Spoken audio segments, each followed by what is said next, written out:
Chers amis, confinés dans nos maisons, en Italie, en France, aux Philippines, partout dans le monde, nous sommes tous impactés par ce terrible virus. Il vient ébranler un monde qui avait oublié sa fragilité, sa vulnérabilité. Et elle se rappelle à nous de manière violente, diabolique même, prenant le contre-pied de l'Évangile, puisque l'autre devient le danger. La distance sociale vient formaliser autoritairement ce que le monde câline depuis des années. Vous voyez, l'indifférence devient vertu.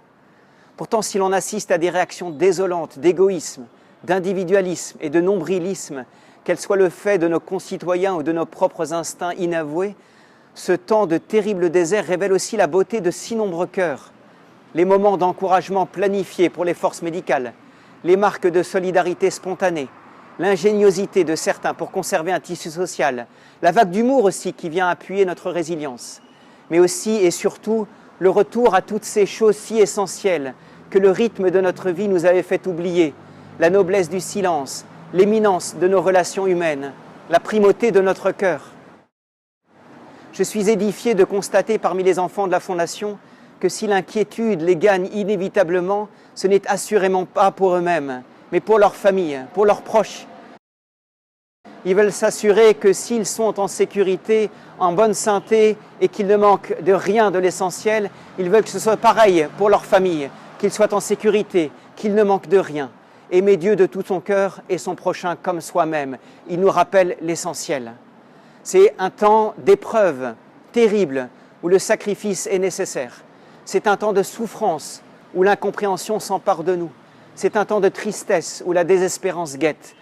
Pourtant, s'il nous faut confesser notre impuissance à expliquer rationnellement les raisons de ce mal, nous devons le combattre. Nous devons lui donner une réponse implacable et ce sera une réponse d'amour. Respecter les règles de confinement, être un instrument de paix dans sa famille, prendre le temps de la réconciliation, du dialogue, de l'écoute, se manifester auprès des personnes isolées, reprendre contact avec des amis, des membres de sa famille, mettre de l'ordre extérieurement, intérieurement, faire silence, prier, prier encore, implorer. Je vous assure de notre prière quotidienne, la mienne bien sûr, mais surtout celle de tous ces enfants qui font monter chaque jour la flotte imbattable de leurs supplications. Ils invoquent, ils supplient et tendent des bras que Dieu ne saura refuser.